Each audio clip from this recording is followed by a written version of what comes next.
আপনার বিজনেসের নাম গুগলে সার্চ করার পর যদি কাস্টমার খুঁজে না পায় তাহলে সে অন্য দোকানে যাবে। এটা মনে রাখবেন, লোকাল সার্চ ইঞ্জিন র্যাঙ্কিং না বাড়লে আপনার ব্যবসা অদৃশ্য হয়ে যাবে।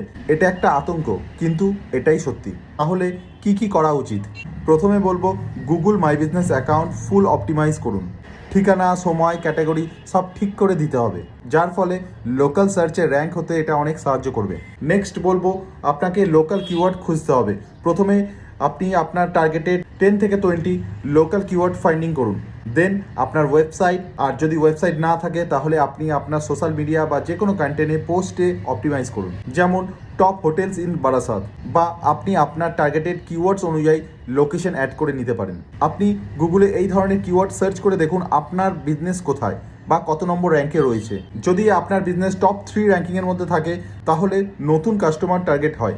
তারপর বলবো, লোকাল ব্যাকলিঙ্ক তৈরি করুন, সেটা আপনার ওয়েবসাইটের উপর কিংবা আপনার প্রোফাইলসের উপর। আপনাকে আপনার বিজনেসের গুগল মাই বিজনেসের ইউআরএল এর উপর ব্যাকলিঙ্ক বানাতে হবে, যার ফলে গুগলের কাছে এটা র্যাঙ্কিং এবং বিশ্বাস দুটোই বাড়ে। ব্যাকলিঙ্ক বিল্ড করতে গেলে অনেক ধরনের ওয়ে আছে, যেমন আপনি local news sites, blogs or business listing sites থেকে আপনি বিল্ড করতে পারেন। এটা মনে রাখবেন, যত ব্যাকলিঙ্ক বিল্ড করবেন আপনার বিজনেসের অথরিটি তত বাড়বে গুগলের কাছে, যার ফলে এটা ট্রাস্টেবল হবে গুগলের চোখে এবং গুগল ওটাকে টপ র্যাঙ্কিংয়ে পৌঁছাতে সাহায্য করবে।